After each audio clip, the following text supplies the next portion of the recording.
Hello বন্ধুরা, good morning. Jhuma daily ব্লগে সবাইকে স্বাগত জানাই। তো এখন বাজে 9টা। আমি কিছুক্ষণ আগেই বিছানা গুছিয়ে বাইরের কাজ করছিলাম। তার মধ্যে বিছানাটার অবস্থা দেখুন, মানে বিছানাটার অবস্থা যা খারাপ করেছে। তার মধ্যে বালিশগুলো দেখুন, বালিশগুলো প্রত্যেক দিন আমার এই অবস্থায় হয়। আর এই অবস্থা যে করে সেই শিল্পকারটাকে একটু দেখে নিন, ওই যে এটার অবস্থা এরকম করে ওখানে গিয়ে কি সুন্দর শান্ত হয়ে মাদুরটা পেতে বসে আছে, সুন্দর ঠান্ডা হাওয়া খাচ্ছে। যাই হোক, আমি বিছানা এখন আর ঠিক করব না, আমি চলে আসলাম রান্না করার জন্য। আজকে কি রান্না করব দেখুন, এগুলো হলো নিম পাতা ভাজা খাওয়ার জন্য নিয়ে এসছে, দোকান থেকে কিনে নিয়ে এসছে। মানে গ্রামে ভরে ভরে নিম গাছ আর নিম পাতা ভর্তি। আর আমাদের বাবু, মানে শহরের বাবু, তো গিয়ে বাজার থেকে কিনে নিয়ে এসছে নিম পাতা দিয়ে। আজকে নিম পাতা করবো না, আজকে এই উচ্ছেগুলো করবো। উচ্ছেগুলো চচ্চড়ি করব। আগের দিন মাছের তেল রেখেছিলাম, সেই তেলটা দিয়ে উচ্ছে চচ্চড়ি করব। আর করব মাছ নিয়েছি, ওই মাছটা ঝোল করব, শিম দিয়ে আলু দিয়ে মাছ দিয়ে ঝোল আর উচ্ছের চচ্চড়ি।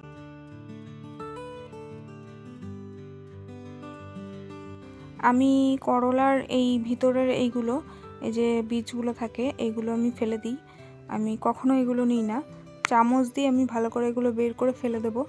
যারা এগুলো খেতে পছন্দ করেন তারা অবশ্যই নিতে পারেন, কিন্তু আমি এটা খাই না, পছন্দ করি না, আমার ভালো লাগে না খেতে, তাই জন্য আমি এগুলো ফেলে দিই।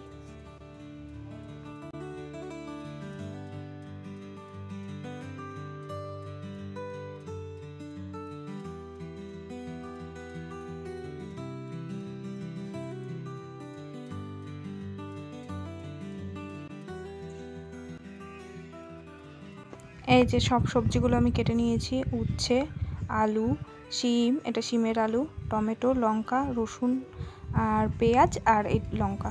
আমি উচ্ছেতে অনেক কম লঙ্কা দেব, উচ্ছেতে আমরা কমই লঙ্কা খাই।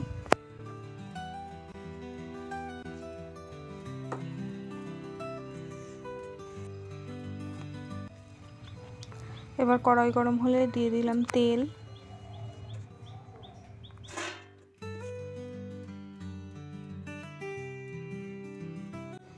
এবার দিয়ে দিলাম রসুন কুচি, পেঁয়াজ কুচি, উচ্ছে আর আলু, সবগুলো দিয়ে আমি লবণ দিয়ে ভালো করে কষিয়ে নেব, ভাজা ভাজা করে নেব ঢাকা দিয়ে।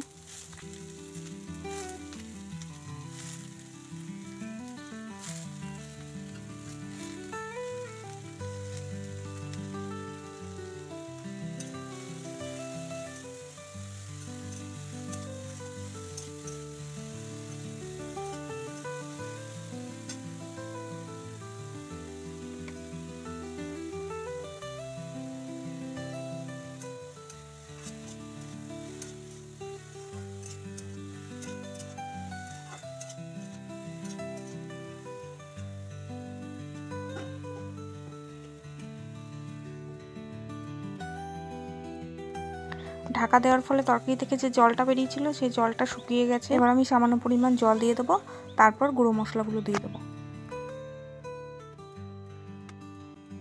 দিয়ে দিলাম হলুদ গুঁড়ো, জিরের গুঁড়ো, ধনের গুঁড়ো।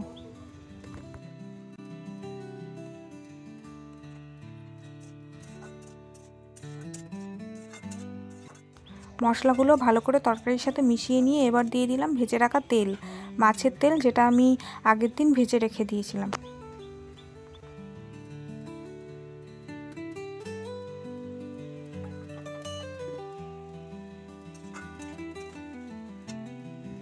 মাছের তেল দিয়ে কিছুক্ষণ কষিয়ে নেওয়ার পর এবার আমি দিয়ে দেব জল।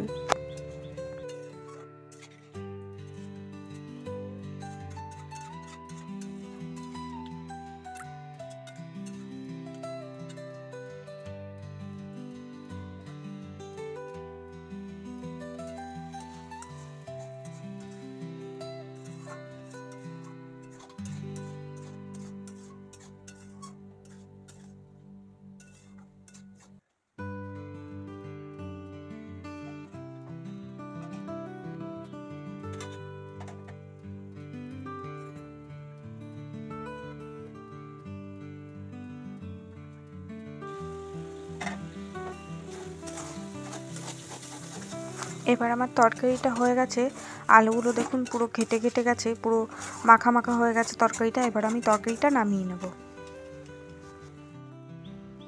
এদিকে ভাতটাও হয়ে গেছে।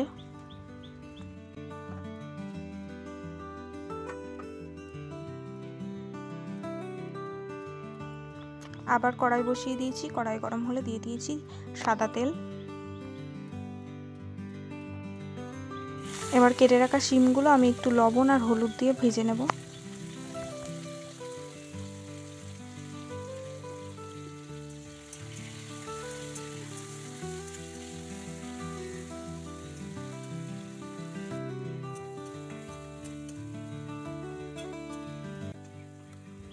শিম ভেজে নেওয়া হয়ে গেছে, এবার আমি তুলে নিলাম।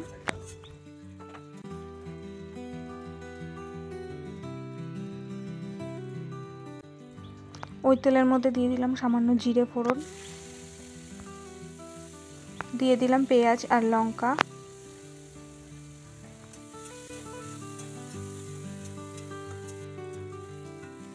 পেঁয়াজ আর লঙ্কাটা হালকা একটু ভেজে নিয়ে এবার দিয়ে দেবো আলু।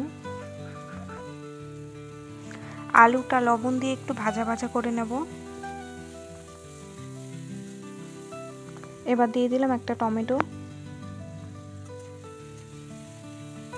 এবার একটু ঢাকা দিয়ে দিলাম যাতে টমেটোটা তাড়াতাড়ি গলে যায়।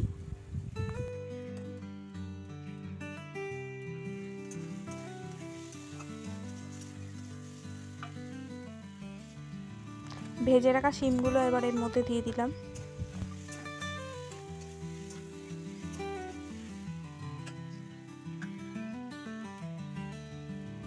দিয়ে দিলাম হলুদ গুঁড়ো, জিরের গুঁড়ো আর সামান্য পরিমাণ ধনের গুঁড়ো।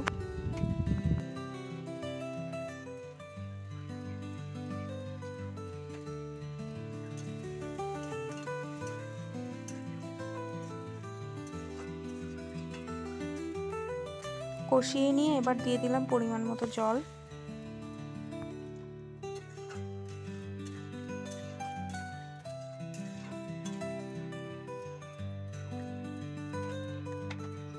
এবার ঢাকা দিয়ে দিলাম। কিছুক্ষণ পর ঢাকা খুলে যখন আলু আর শিমটা পুরো গলে যাবে তখন দিয়ে দিলাম মাছগুলো।